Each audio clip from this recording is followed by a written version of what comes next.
we go. SP Convo. SP Convo. Let's do it. Yeah, we back. We back. You know what I'm saying? Talking about black life, black love, black family, black issues, black man, black woman. But I ain't gonna talk about it. Yeah, I'm gonna talk about it. But I'm gonna get it from the perspective of Mr. Charleston White. What would Charleston say?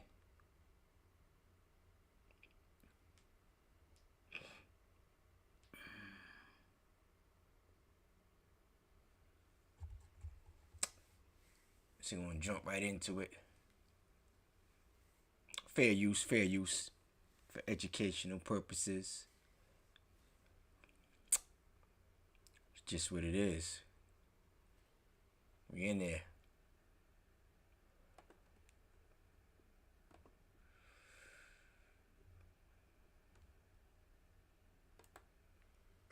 Real quick, why you think the black relationship do not last anymore? Cause the black woman think the black man's supposed to have one woman. And the nigga's unhappy. Nigga's unhappy with one woman till he die. I'm just the only black man can finally say it. Damn. Nigga's really miserable. Damn. Nigga ain't permanently miserable, but man, nature, man, and then the black woman is selfish in the relationship. What you mean? Explain that. Well, it's all about her. If she having a bad day, the house has a bad day. Okay. Yeah. That's true. Yeah. Her feelings matter more than the best interest of the relationship. True. Her feelings matter more than the best interest of the children. Everything revolves around the black woman. When God created everything to revolve around the man. Ooh. Say some shit then, yeah. God created everything to center and evolve around the man. No matter what kind of man he is. The woman is the motivator to the man. She's his inspiration to all things. Yeah. Damn. To be better, to do better. But she don't know how to motivate him. Outside of getting him some pussy. Because she's selfish in her emotions. So what you think it'll take to restore black relationships? Niggas got to get him more than one woman. That's it. Nigga got to have him more than one woman. You heard what he said?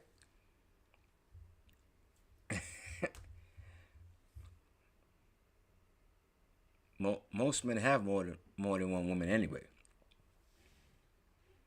Most men have that. And the funny thing is, a woman expects a man to have more than one woman. It's just what it is. Because most women don't even want you around them like that. They get bored. They want something to talk about. Honestly. They do.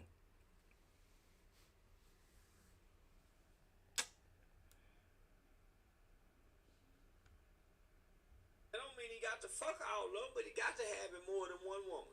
That's the only thing that's going to restore the black man relationship back to the woman. For one, it's already a shortage of men amongst the black woman. So in 2 years, the black woman almost is going to have to share her man with another woman just for us to survive as a race. Damn. It's already a dick shortage. Well, it sounds funny, but if you look at the birth rates, the more black females are being born than black boys. So by birth rate, there's already a shortage. Then when you factor in the incarceration rate, now it's a bigger shortage. So that's putting us about 8-1 right there. Yeah. We 3-1 on the birth rate. Damn, yeah. Then put in the incarceration rate. Then you factor in the homosexual rate. Nigga, we 16-1 when we come to factor that in. See? People don't like the way he speak, but he got facts. A high educated individual is going to say he's ignorant. He don't know what he's talking about. But people in the hood understand Charleston White. They understand he know what it is. He don't have a black woman. He have a Hispanic woman. His choice. But he still know what it is. Let me continue. So then you got the niggas that's half-ass faithful compared to all these women who single and ain't got no man. And it's not a pool of good men for them to pick from. They almost have to share the alpha half-ass good man, whether they like it or not. That's why so many women is being okay with sleeping with another woman. Yeah, homie, because they almost have to share us. Find no nigga that ain't sneaking and fucking no punk. Don't want his ass played in. He ain't getting fucked. They almost got to share a straight nigga. So why you want to go gay, guys? That's all I'm saying. They almost got to share a straight nigga.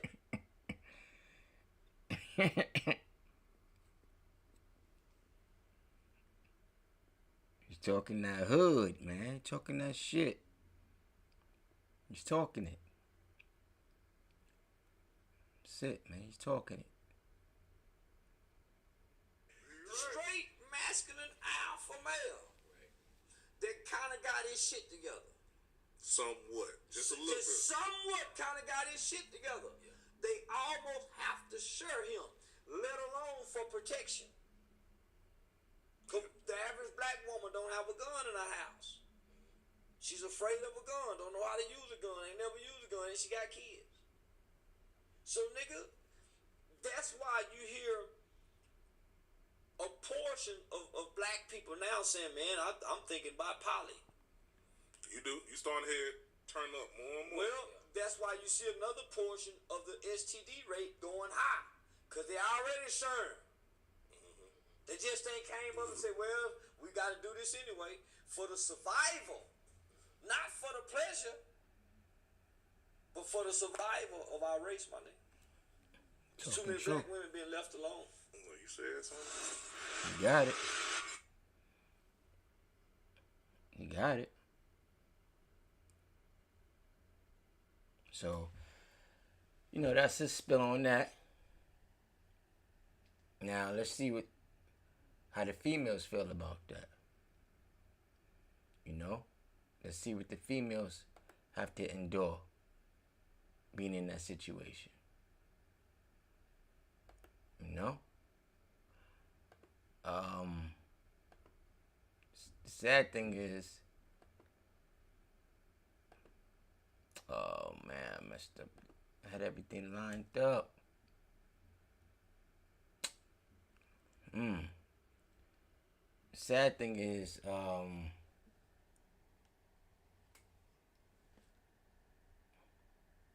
females go through changes, man. And them changes, dealing with a certain kind of man is costly. Wait 1 second.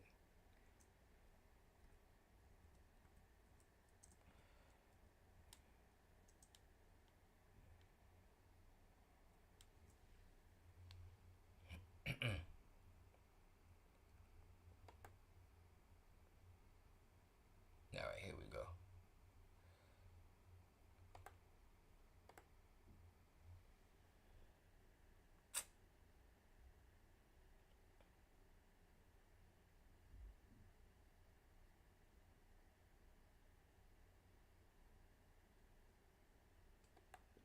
We got it right here. So females got to go through their own things, and the sad part is, most men is never gonna be there for them, for that same reason. Their attitude, the selfishness, like Charleston said. what you gonna do. But let's get a little spin on what the females have to go through. Fair use. This is fair use. Educational purposes. The mindset of a black man, Charleston White. The things a black woman have to go through. Let's get to they spill. Here we go.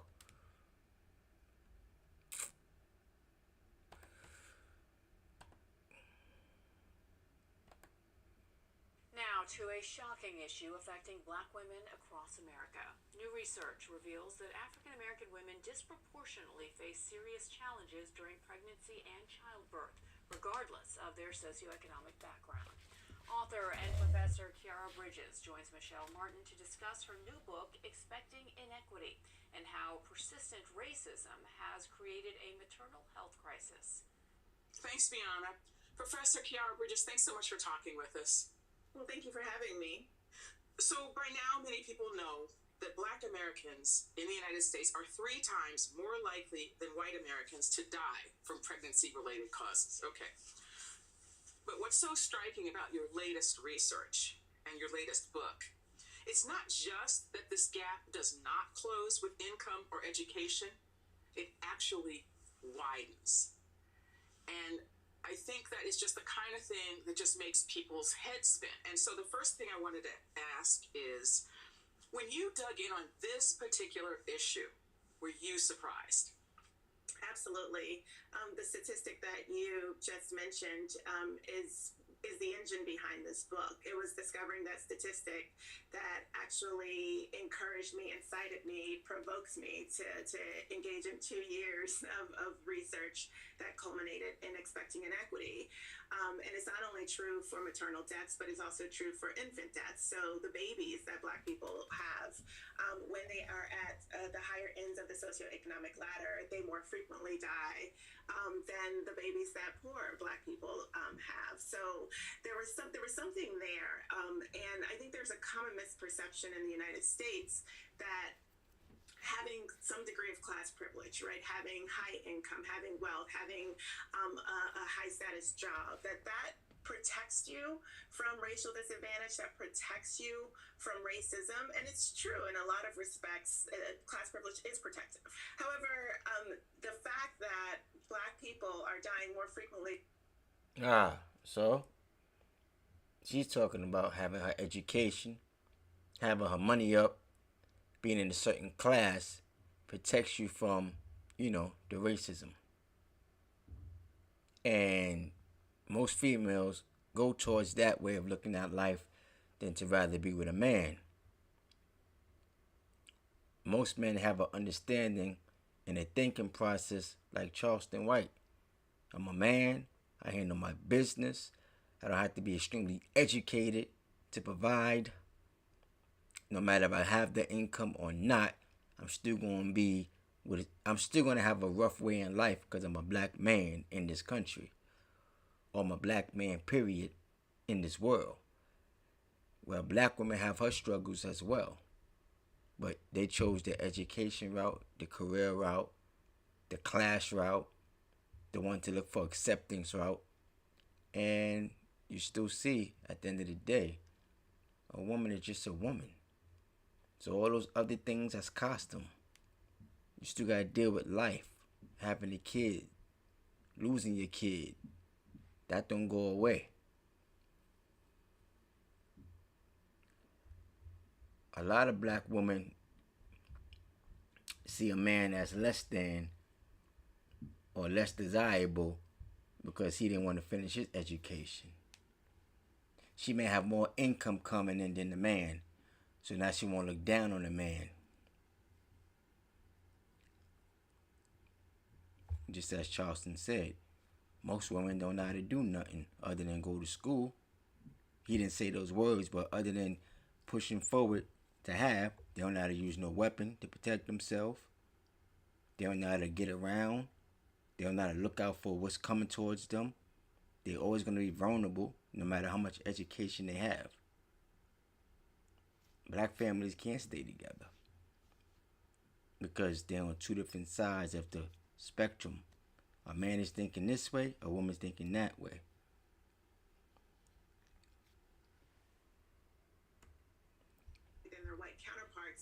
are wealthier, it means that class privilege actually opens us Run it back. up. The fact that Black people are dying more frequently than their white counterparts when they are wealthier, it means that class privilege actually opens us up to a particular type of vulnerability. There's a particular type of marginalization that happens when one has wealth and status and income. And so that is the engine behind this book. And I sought to interrogate that a little more, as well as discover what Black people were doing in light of that really unique and unexpected marginalization. You're right. The higher rates of Black maternal deaths in the United States are not because Black people disproportionately bear the burdens of poverty. Black people have higher rates of maternal deaths than white people across all income levels. Racial disparities in maternal mortality are not a problem of class. They are a problem of race, of racism, to be precise. But if it's not poverty, if it's not that, what are some of the things that are happening to Black people, Black patients, even in well-resourced settings that are leading to these outcomes? Some of the factors that are contributing to the higher rates of death and severe injuries among pregnant folks, even at the higher ends of the socioeconomic ladder, it's many different contributors. The fact is that being a person of color in the United States, being a Black person in the United States, it's stressful.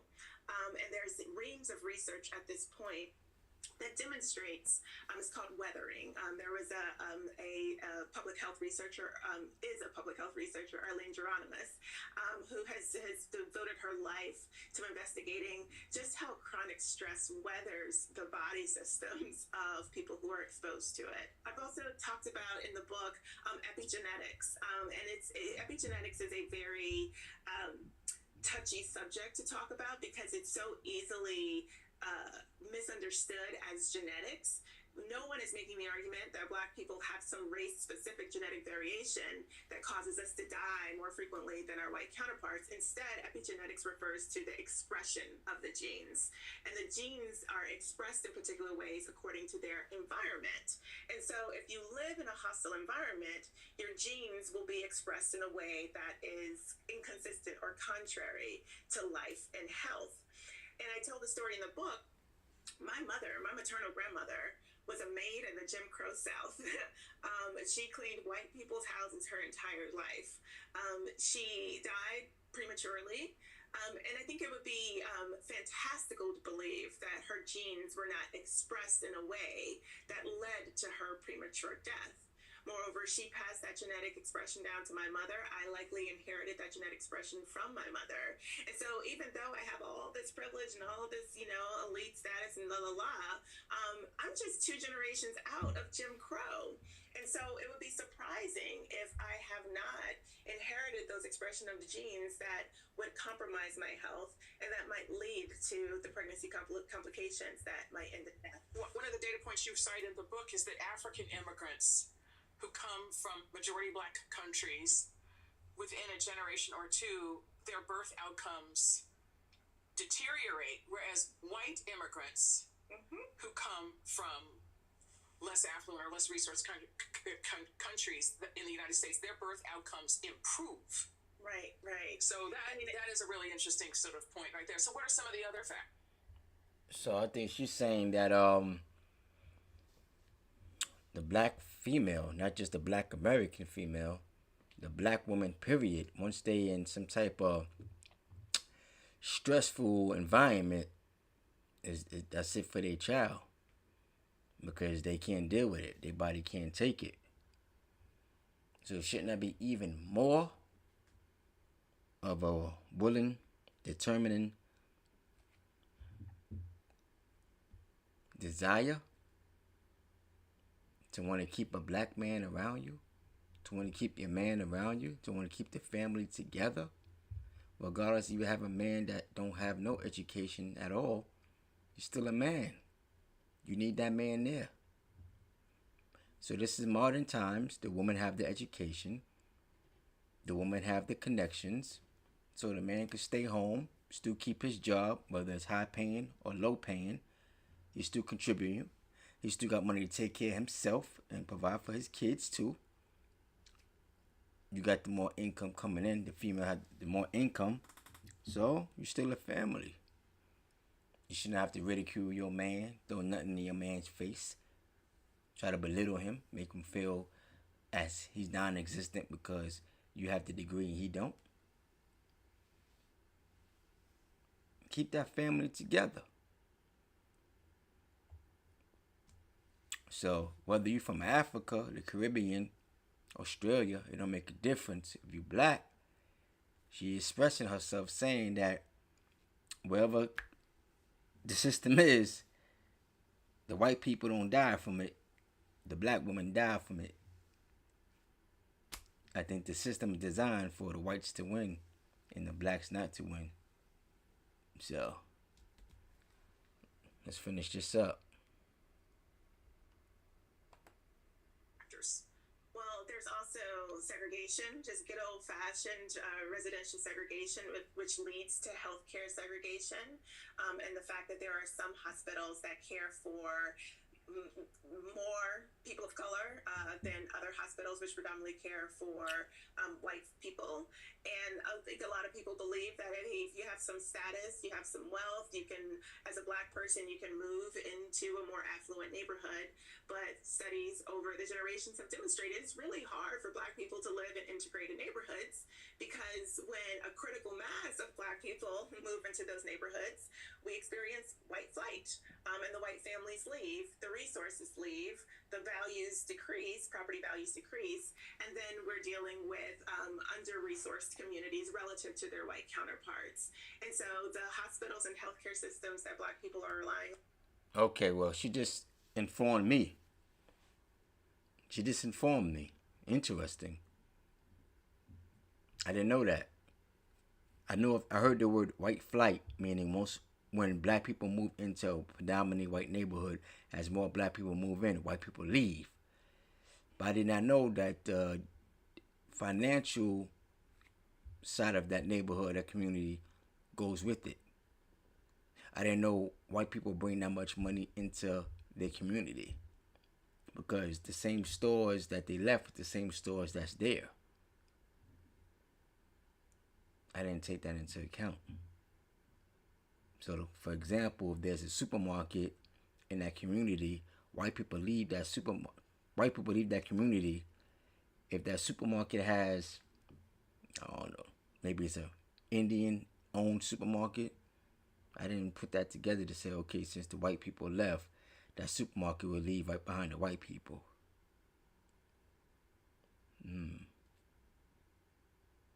It's interesting. So I guess the white people just say, let's get up out of here.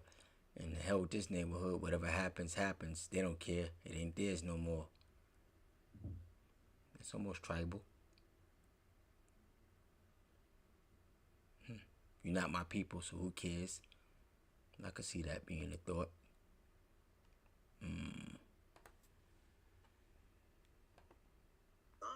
For their healthcare just tend not to be as well resourced as the hospitals and health systems that their white counterparts can frequent or can go to in their neighborhoods. But what about what happens in the exam room? I mean, you said that there are system issues, but there are also these individual interactions, because I think it is fairly standard, at least was until the current era, to have sort of implicit bias training. Does your research indicate that there are still these one-on-one patient to medical provider interactions that contribute to more negative outcomes for black patients? Yeah, I mean, so I don't deny in my research that implicit bias is a factor towards the inferior healthcare that black people receive from their providers. My problem with implicit bias as an explanation is that it has been a total explanation of all manner of racial inequities and racial disparities. And that's what medical schools and nursing schools have been doing. They've been trying to fix the problem of racial disparities in health and racial disparities in maternal mortality and morbidity by ensuring that providers don't have these implicit biases against their black patients. Again, incredibly laudable, but there's just so much more that we can do. And especially when you're a person like me and you believe that structural contributors are what are doing the heavy lifting when it comes to killing black people and shortening their lives and making them sick, then implicit bias just seems like a pat and easy fix. It seems like something where you can maintain the status quo while professing to like actually be doing something to solve this problem. Tell us about Annette and about her experience, and what does Annette's story tell us about the limits of class privilege, especially in these high stakes moments when something goes wrong? Right, absolutely. So, Annette, I actually began the book with her. She earned her law degree from, an elite law school. She's a civil rights attorney. She's married. You see? Now we're about to get into a scenario. A woman, I think she's a black woman, got her law degree. You can see how she just smiled. Got her law degree, got her education. She's this, she's that, she's married. This is it right here. This is right here. This shit. Let's see if that marriage is a healthy marriage. Let's see, did she get divorced? Let's see, did she look down on her husband? Let's see what's there. Let's see what there's some type of strife going on. I'm curious. Because I don't want to sound as if education is the factor why family gets separated. But I think when the black woman becomes educated, the family goes down. Because that black woman is selfish and worrying about herself. She's worrying about herself and having an image of a family or some she having an image in her mind that as long as she have the education, her family is going to be A-OK. But let me just She was pregnant with her first child. She was healthy, and she started experiencing a rapid heartbeat towards the tail end of her second trimester. And she would go to the emergency room whenever this happened, and the providers there would tell her nothing's wrong. It's just stress. You're just stressed out. Try to relax. She would report the symptoms to her midwives during her follow-up visits. They told her the same thing. Just try to relax. It's stress. Your body does weird things when you're pregnant.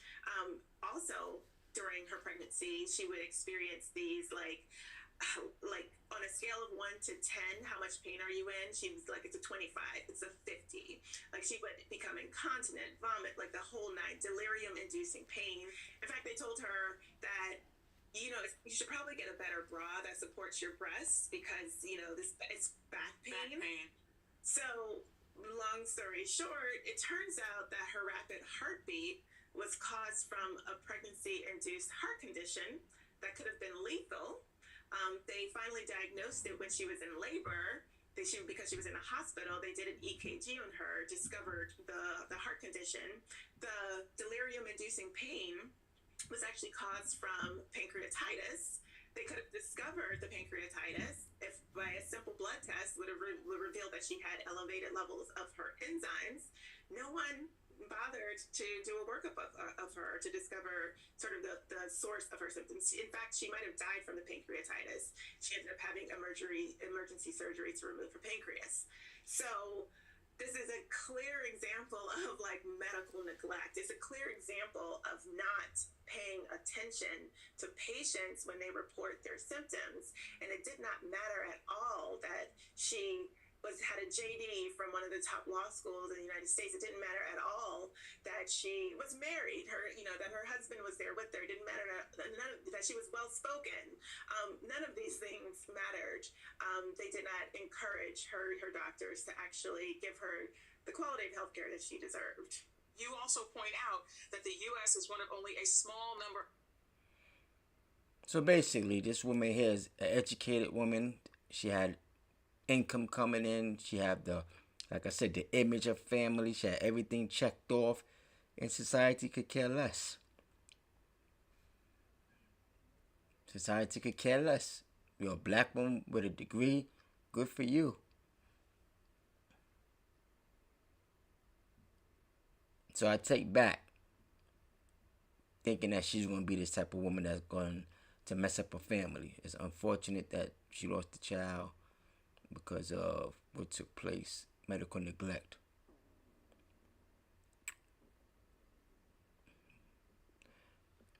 But I heard this story before. It's common in the black family. Educated people forget that life still exists. forget that there's a group of people that don't want you there. So get your own money, take care of your own people, do your own thing. Don't run to them for help because they don't want you there.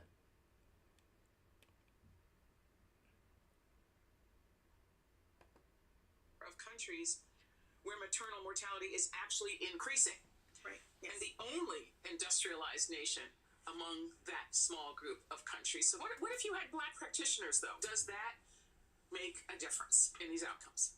So I talk about it in the book about racially concordant care. That's what the literature calls it. And there are studies that demonstrate that Black providers, or rather Black patients, have better outcomes when they are cared for by Black providers in some contexts. Now, infant mortality is one of those contexts. We have to wait and see whether maternal mortality and morbidity is another context. In fact, right there, right there. That's the thing right there. Is that right there. She don't want to give it up. She don't want to give props. She don't want to give props to the Black people that take care of their own. She don't want that to be out there to say, yeah, Black people do know how to take care of their own. Because she's an educated woman. She got that fair skin and she want to be accepted. She want to believe in everything white is how it's supposed to be. And that's just not how it goes, man. You got good people everywhere, and you got mean people everywhere as well. And you got people that don't want you in their spot. And that needs to be expressed. But she's not going to say it. I don't know. Maybe she may say it. But after this, we're going to see what Charleston White is going to say. Data coming out of California demonstrating as much. So in discrete contexts, Black providers can improve the outcomes of this. We have to wait and see whether maternal mortality and morbidity is another context. In fact, there is data coming out of California demonstrating as much. So in discrete contexts, Black providers can improve the outcomes of their Black patients. And for that reason, many of the Black patients that I talked to sought care from a Black provider. But it's really important to understand that they knew that there were no guarantees. They knew that these Black providers were not like unicorns or like magical creatures. Instead, they were just playing in statistics and likelihood. Their sense was that they were more likely to avoid the implicit biases that compromise care if they were being cared for by a Black provider. They were more likely to have a provider who listened to them if they were cared for by a Black provider. And so these were the chances that many Black people were willing to take. You compared care in public hospitals and elite private settings.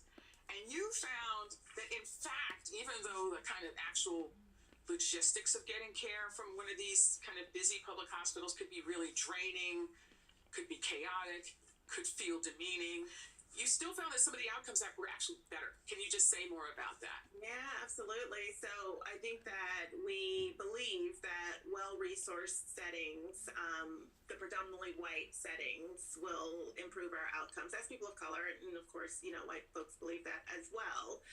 But there's some data that's challenging that. It might seem like the hospital with all the bells and whistles and that has the green tea station and it smells like lemongrass and lavender when you walk into the waiting room. It might seem like that is the place where you're going to get the best quality health care. But meanwhile, the hospital down the street that cares for low-income people, that cares for marginalized people, whose very reason for existence is to care for the regions marginalized, that space might actually be better for you because its entire orientation is anti-racist. Its entire orientation is to be conscious of racial disadvantage as well as all the other disadvantages. These are highly regulated spaces. These are spaces where providers don't have the discretion to not run a scan because of the Medicaid apparatus, because Medicaid says you have to do X, Y, and Z in order to receive Medicaid reimbursement. And so the highly regulated aspects of the care that you might receive at the under-resourced place, as well as the fact that these places exist to care for the most marginalized, it might mean that you're better off as a Black person going to these institutions that many others avoid like the plague. So before we let you go, there was a viral moment in Washington recently in which Representative Summer Lee, a Black Democratic Congresswoman, confronted Health Secretary Robert F. Kennedy Jr. over the administration's DEI cuts, among others. She argued that the cuts interfered with important research into lowering the mortality rates for Black women, and she asked, how can we solve the Black maternal mortality crisis if we can't say Black? So, NIH grants canceled or disrupted, research grants all over the country, in certain institutions disrupted, canceled, terminated, etc., for a variety of reasons. What's an avenue to address these issues that you raise when I think the federal government is the primary funder of basic research? What can people do? Right, yeah. I know. I wrote the last chapter in the book is the solutions chapter. I was writing it in January 2025, right when Trump assumed office for the second time, right when it became just obvious that he was more organized than he was the first time around, that these campaign promises about attacking everything that is important to me, that they weren't just campaign promises. Instead, they were going to be a program of action for the next 4 years. So what can we do in light of the fact that we can't even say race, certainly can't say Black? We can count the needless deaths that are going to happen. We can count the preventable deaths that will inevitably occur through our steady determination not to pay attention to race. And we can learn from what happens when an administration, when a government as powerful as the United States is hell-bent on ignoring what is undeniably true to me, which is that racism persists and that is killing us. And so we can learn during these next, 3 years, 2.5 years, and then we can do what we know needs to be done. And that means making sure that Black patients can be cared for by Black providers. And what that's going to mean is that we need to increase the number of Black people in medical schools and nursing. Period. She learned her lesson. She ain't the first.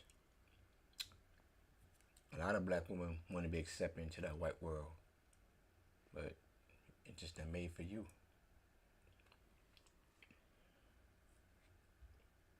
It's just not made for you.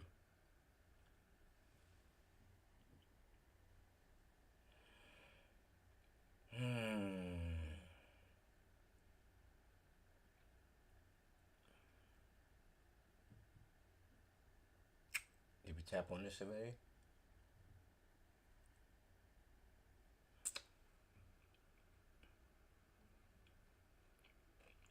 Oh, let's jump on this right here. Charleston White.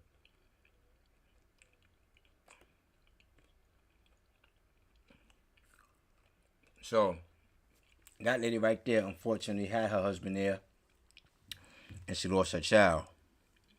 Now, there's still a sense of women feeling alone out there in society. But now we're going to see why. What Charleston White had to say about Black women being alone and what may be the cause of that. Fair use, fair use.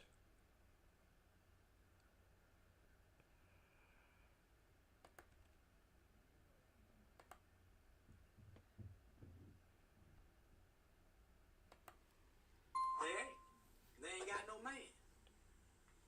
Black woman ain't got no man, so who protecting her? They goddamn right they ain't protected. Go get a man. That's how you get protected. Your man protect you. Your brother protect you. I'm not just protecting no strange Black woman. My woman gonna be mad at a motherfucker. I'm out here helping another. No. Get you a woman, Black woman. That's how you get protection. But Black women say they don't need no man, right? I don't need no man. Then you don't need protection. Go get your gun then if you ain't got protection. Most Black women don't even have a gun. Don't know how to shoot a gun. They tell their sons not to sell now. So let your son grow up. He go kill somebody. You do got some protection. That little killer gangster mother got back there killed somebody. But you can't find no man that's gonna protect your sister. For one, the Black woman don't submit enough for a man that wanna lay his life down for her. The Black man don't have enough access to his Black children from Black women. If they want the protection, look at your homegirl and your sister and say, listen, y'all, we got to lighten up on these. Girl, just go take the kids over there and take the barriers away from them and watch what these black boys do for you. Watch what these black men do for your sisters. Take the barriers away, no matter how sorry you. You know he ain't gonna molest this son. You know he ain't gonna molest this daughter. He ain't gonna, come on now. You know their lives ain't in danger. You think that's what the whole issue is? If they want protection, that's how they get it. Cause we still getting without them getting protection, so what's the problem? They still making babies without us protecting them. So they need to be quiet or close they stop getting them some and see how much protection they get. But right now they still giving us. So without us providing protection, so we ain't tripping. I bet we protecting them all. We See?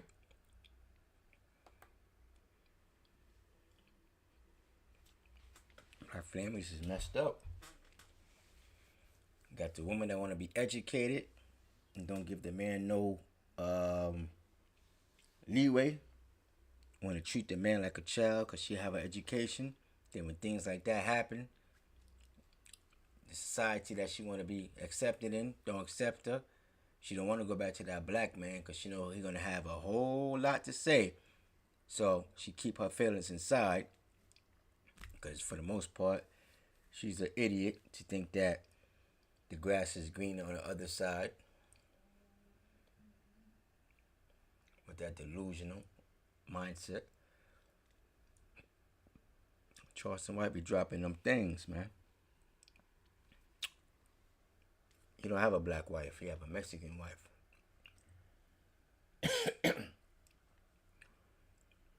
Maybe he's seen it writing on the wall. So I'm gonna get into this news article. I already took care of that, right? Get into this news article with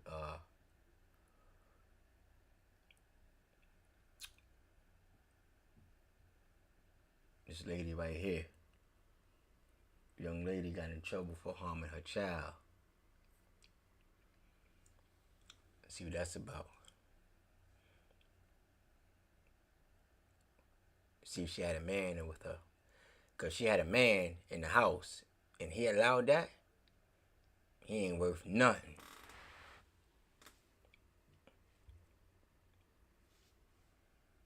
And I say he ain't worth nothing because what man gonna let a woman abuse a child, harm a child, when you're supposed to be strong, loving, black family, 2 parents in the household taking care of the family, taking care of the kids.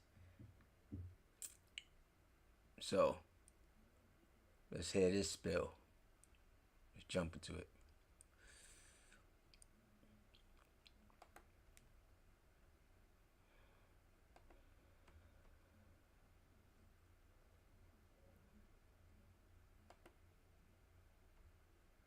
With more on this arrest, where really some disturbing details here. Very, very disturbing. The alleged victim in this case, as you mentioned, just 8 years old. She is accused of being beaten, forced to eat from the trash can, left with marks all over her body, and all at the hands of who detectives say was her own mother. You would never suspect that. Never. Residents living in the Sunshine Lakes community of Northwest Miami-Dade shocked to hear their next-door neighbor, a mother, was arrested on charges of child abuse and child neglect. I think it's really sad. I think they were probably under a lot of stress. This is the mugshot of 27-year-old Nasleen Timouche. Miami-Dade Sheriff deputies met with her after a neighbor called in a welfare check for Timouche's 8-year-old daughter. The child allegedly seen with scars and marks on her body, who was reported to be left home alone frequently. It's not cheap over here, and they're not from here, from what I understand. So I'm sure they probably had a lot of uphill battles. In the arrest report we obtained, it states when deputies met with the alleged victim, she told them she'd been hit numerous times with a cord, frying pan, and a spatula, causing injuries, and stated to detectives that she's not allowed to eat in her residence because the food is for guests. Therefore, she can eat expired foods or food from the trash. I would try to help her, but giving her like little things like cookies and a bottle of water, stuff like that, because I didn't want to get into it with the parent. Well, neighbors like Simone Heritos said she would do what she could to help that young girl left home alone. Never did she suspect what arresting documents described. Timouche accused of beating her own daughter for no apparent reason. The report saying the victim was observed with several scars and marks consistent with being struck with a charging cable. So Timouche does remain behind bars now, being held with no bond. As for the alleged victim in this case, that 8-year-old little girl, right now we're trying to find out who has taken custody of her. As soon as we get those details, we will be sure to let you know. For now, here in Northwest Miami-Dade, Roy Ramos, Local 10 News. Now, though at 3:30, Miami.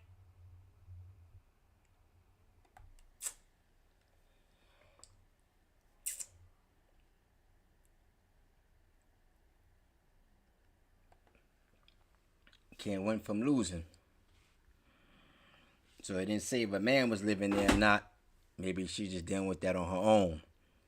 So wherever she moved from and went there, maybe she was having a hard time. But she could have reached out to anybody. Local law enforcement. The lady that was speaking on the news, she could knock on her door, ask for some type of assistance. So on one end, you have women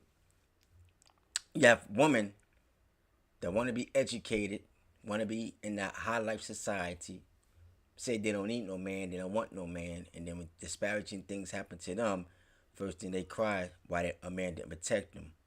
As if a man's supposed to just look out for them, period, because they're female, and risk his life.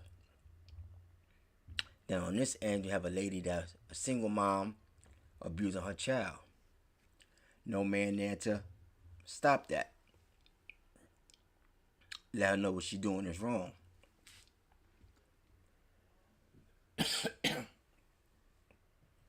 Excuse me. But what if there's a case where you have a 2-parent home and your child go out there in society and accidentally harm somebody, kill somebody, and the father of the home didn't retaliate to protect his child, or the mother of the home didn't retaliate or put up no fight to protect the child? What if they just cried and complained and asked for donations to help their child get out of jail? What kind of family is that?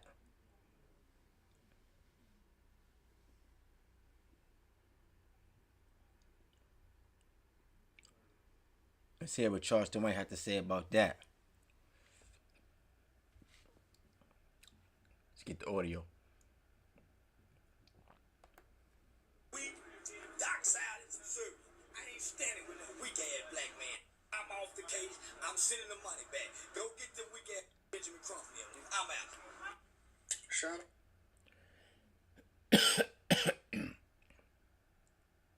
He said it again. And play it again. I'm off the Carmelo Anthony case. I ain't putting no money toward that boy. His dad that you got weak for me. I don't like a weak. His dad ain't willing to die, kill, or go to jail for nothing. That wants some bills paid. Carmelo, my heart go out to you if you ever see this video one day. I'd rather stand with the Jeff Metcalf than I would with Carmelo's daddy. Weak, Doc silence and service. I ain't standing with no weak ass black man. I'm off the case. I'm sending the money back. Go get the weak ass Benjamin Crump. I'm out. That was Carmelo Anthony Charleston White was talking about.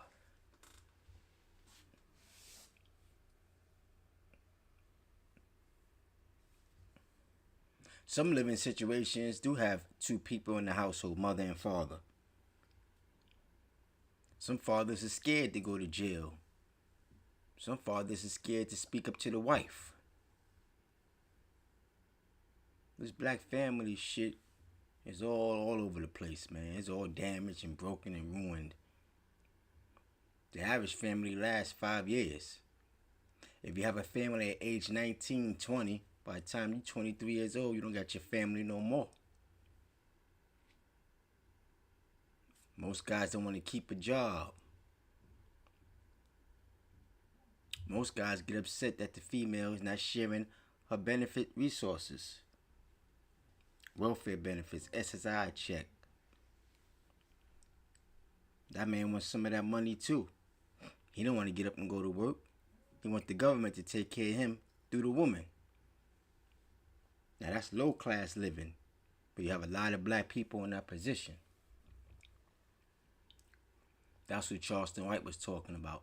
That's what Charleston White was talking to.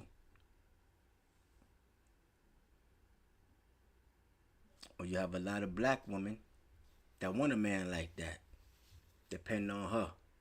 So he could be her fourth child. The man that she in a relationship with is really her child. So she got 3 kids by that same man. Now he's the fourth child because he don't do nothing. She feed him and feed the 3 kids. She tell him what to do, tell him where he not gonna go. Now a lot of men living like that.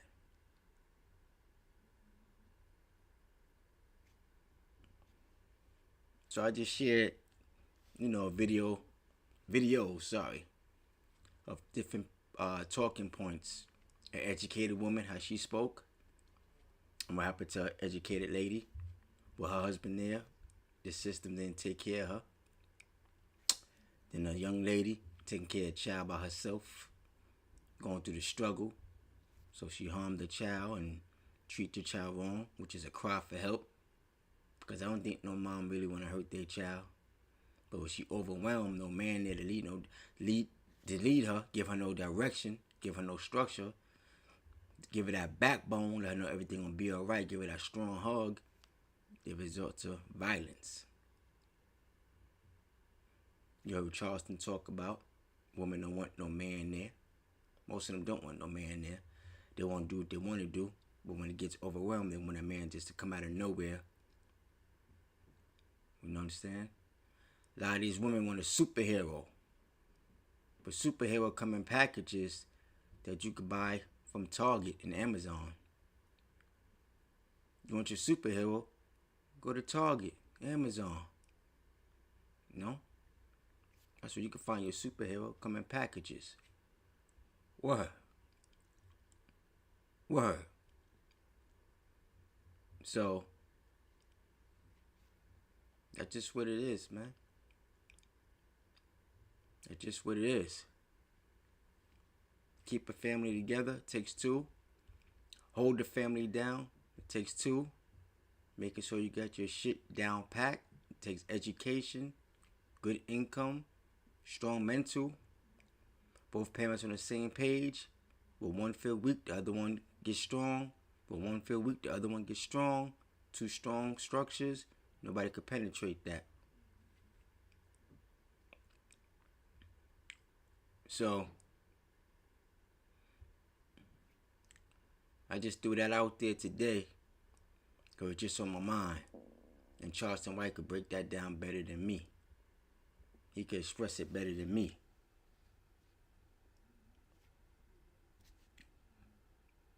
So that's all for today, man. Hope this was interesting, informative. Hope you could learn something from this. And part of my jogging today. Because sometimes when I see certain things, it just baffles me how people just want to be like bugs and going toward the light. And you already know, going toward that light, you're eventually going to get burned and dried out. And it's hard to tell your significant other at times, yo, let's just stay right here. Right here is the best place for us to be. This is the best place for us to be. Yeah, it's hood. Yeah, you hear arguments outside. Yeah, you hear a couple of pows. But that's not every day. Let's be realistic. That's not every day.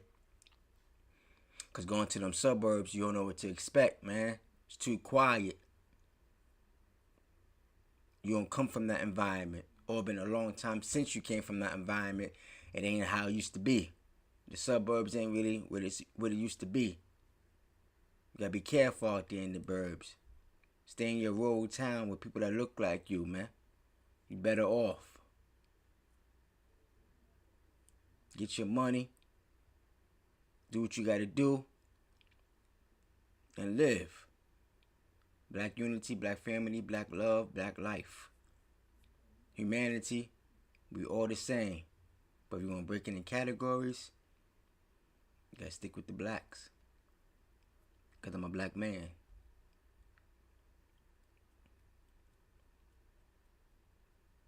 I'm out.